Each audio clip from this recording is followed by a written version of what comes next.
Hello to Natalie Fooks. How are you today? Hi, I'm great, thank you. Thank you for having me on the show. Thank let me chat to you today.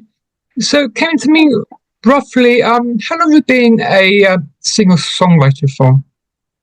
Well, I mean, I think songwriting's always been a big part of my life. I mean, singing from literally the moment I could talk, I was singing. So that's obviously a massive passion for me. But writing and singing together, I think probably started when I was about 10 or 11, I think. And then I started really getting into it when I was about 12-ish. But yeah, it's still a massive part of my life, and I'm loving it. So, what was it like when you first went to the recording studio to record your debut single? Um, I think that was absolutely amazing, to be honest. The first one that I properly recorded was called Nowhere Without You, which it's a crazy experience. I think to have a song that is kind of the inside of your brain on the outside, and then to have it actually recorded professionally is a crazy experience to be able to hear that. Um, and yeah, I think that's the same with most songs I do. Every time I record something, it's like it's a very nice experience to be able to hear it on the outside of how it sounded in my head before, if you know what I mean. But yeah. So, can you tell me more about your debut single called "Nowhere Without You"? How did that come about? Yeah, of course. So that was actually based on the London Underground, which is completely random.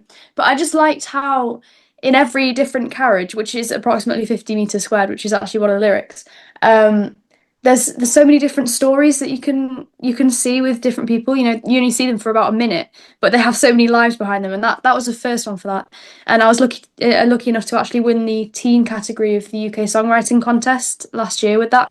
So that was really nice and completely a surprise. But yeah. Hmm. So, what was it like to win the BBC Young Course of the Year in 2023? I mean, that was absolutely insane. I still haven't really got over that, to be honest. I think I kind of applied thinking like, oh, I'll try really hard for it. I'll really work for it, but I doubt it'll really go anywhere. I don't think I'll win at all. Um, so it was a complete surprise, but it was absolutely amazing. I think that was probably the moment that I just realized, this is definitely what I want to do. I just want to be in the music industry. It's just how I want to live my life, really. And I think that was kind of the thing that started it all, really. So it was amazing, yeah. So, does going to church be a part of your life at all? Yeah, definitely. And I think definitely faith comes into the kind of songs that I sing as well, a lot. Because, with classical singing, I think it is, and choral singing, it's a lot of the time based around sacred music, which I think is lovely. And it's really nice to be able to share that through music, yeah. So you also won the UK songwriting contest as well in 2004. So what was that winning that as well? Yeah, I mean that was a crazy experience as well. I think going from, classical singing to songwriting, I think it was a lovely experience for me because then I could really try out my different hobbies and my different passions in life. And yeah, so that was absolutely amazing. I'm so thankful to have won that as well. But yeah. So you also released a single in 2024 called Songbird. So can you tell me more about that? Yeah, of course. So that was actually played on Radio 2, and it was, funded by the BBC to record that. And it was absolutely lovely. I got to do that with a local band who did the accompaniment and the recording for it. I mean, Songbird's always been a very important song to me anyway. I'm a big fan of Fleetwood Mac. Pretty much, the majority of the stuff I listen to is older stuff. I love 70s things, classic rock, everything like that. And it's always been a very important song to me, really. So yeah, it was lovely to be able to play that and to have it to sing that, sorry, and to have it played on BBC Radio 2 as well is crazy. But it was absolutely lovely, yeah. So where did you get your inspiration to become a songwriter in the first place? To be honest, I think it's just always been a part of me. I think my granddad definitely had a big influence on me because he's big into jazz. He plays saxophone. He was in a jazz band. So I think that's always been a massive thing in my life. There's always been jazz playing in our house. But I think, to be honest, just as I said, as soon as as soon as I started talking, I could sing basically, and I, sort of had an ear for it. And it was actually some of our friends that were at our house, and they kind of noticed that I was singing in tune when I was singing along to, random songs. And I think it came from there, and then just from there it's just blossomed. I mean, I just live for it.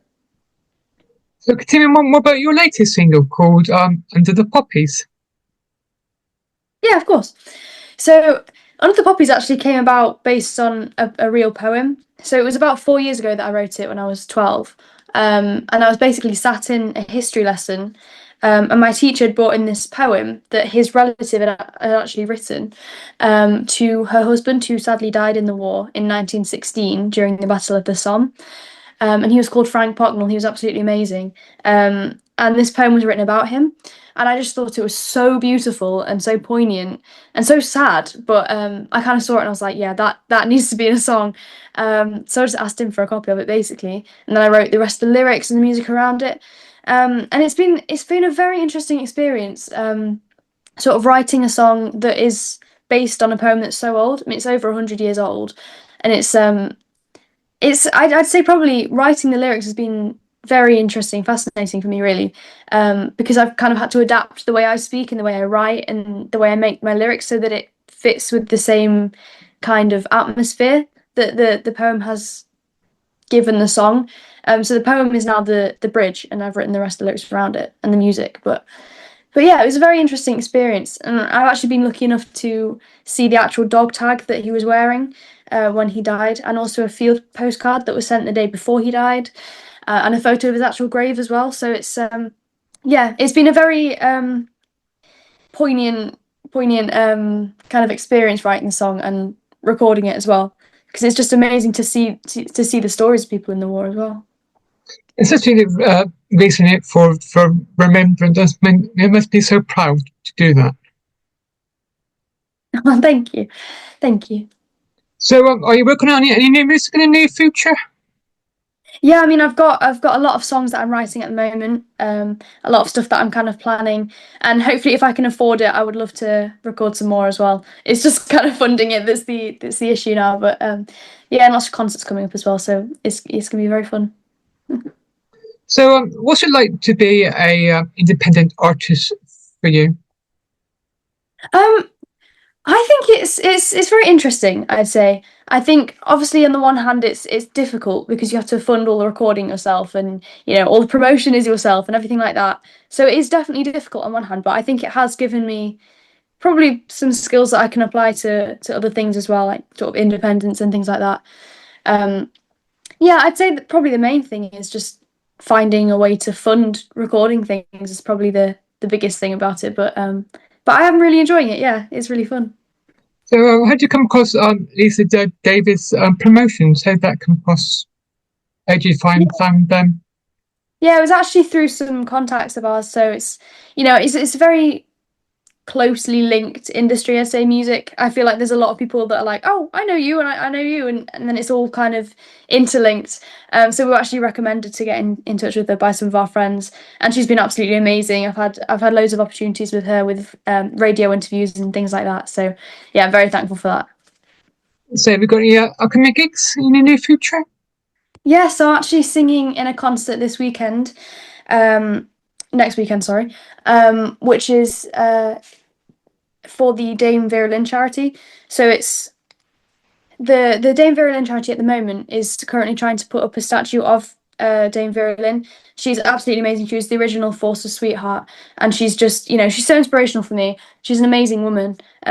So the fact that I get to support that and I get to sing in that concert is going to be really fulfilling for me, I think. And then in Christmas as well, I'm actually currently planning my own concert with one of my friends called Luca Brignoli. He's absolutely amazing. So we're going to do like a joint concert in Christmas. So that's going to be really fun. And I'm really enjoying kind of putting the set list together and things like that. But yeah. Oh, that's good to hear. So, finally, can you tell my listeners where can I find you on your social media? Yeah, of course.